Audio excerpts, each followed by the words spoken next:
13 ব্যক্তিকে আমরা পেয়ে গেলাম যাদের সালাত অথবা নেক আমল আল্লাহর কাছে কি হয় না, গ্রহণযোগ্য হয় না। মুশরিক যে অমুসলিম ছিল, ইসলামে আসছে, আইসা আবার যদি ইসলামে অমুসলিমদের মধ্যে ফিরে যায়, সে মুসলমানদের মধ্যে সমাজে ফিরে আসার আগ পর্যন্ত তার কি হয় না, কোনো আমল আল্লাহর কাছে কবুল হয় না। 1 2 নম্বর হলো পবিত্রতা অর্জন করে না যে ব্যক্তি সঠিক উপায়ে, সেই ব্যক্তির সালাত কবুল হয় না। নাম্বার 3, যেই ব্যক্তি আত্মসাৎ করে অন্যায়ভাবে হারামভাবে টাকা কামাই করে দান করছে, তারও দান কবুল হবে না। নাম্বার 4, যে প্রাপ্তবয়স্কা মহিলা তিনি ভালো করে ওড়না মাথায় দিয়ে ছতর ঢেকে সালাত আদায় করেননি, তারও কি হবে না, সালাত কবুল হবে না। নাম্বার 5, যে মহিলা সুগন্ধি লাগায় মসজিদে গেছেন, বাহিরে গেলে তো আরো ভয়াবহ অবস্থা, সেই মহিলা ওই সুগন্ধি ধোয়ার আগ পর্যন্ত, গোসল করার আগ পর্যন্ত, দূর করার আগ পর্যন্ত তার সালাত আল্লাহর কাছে কি হবে না, কবুল হবে না। 6, ওই ইমাম যিনি মানুষের ইমামতি করলেন অথচ মুসল্লিরা তার উপরে ন্যায়সঙ্গত, যুক্তিসঙ্গত বা শরীয়তের দৃষ্টিতে কোনো কারণে অসন্তুষ্ট। নাম্বার 7, ওই মহিলা, ওই স্ত্রী যিনি সারাটা রাত কাটালেন অথচ স্বামী তার উপরে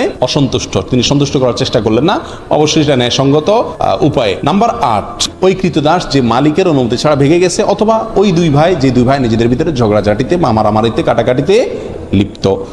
নাম্বার 9, ওই কপাল পোড়া যে নবী সাল্লাল্লাহু আলাইহি সাল্লামের শহর মদিনাতে অশান্তি সৃষ্টি করে অথবা অশান্তি সৃষ্টিকারীকে জায়গা দেয়, মদিনা শহরের পবিত্রতা নষ্ট করে। নাম্বার 10, ওই সন্তান যে মা বাবার অবাধ্য, নাফরমান, মা বাবার নির্দেশ অমান্যকারী।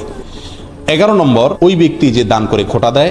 12 নম্বর, যে ব্যক্তি ভাগ্যকে বা তাকদীরকে অস্বীকার করে। আর 13 নম্বর, ওই শাসক যিনি আল্লাহর বিধান অনুযায়ী তার প্রজাদেরকে পরিচালনা করেন না। আল্লাহ তাআলা আমাদের সবাইকে এই 13 শ্রেণীর প্রত্যেকটা থেকে নিজেদেরকে মুক্ত করার তৌফিক দান করুন।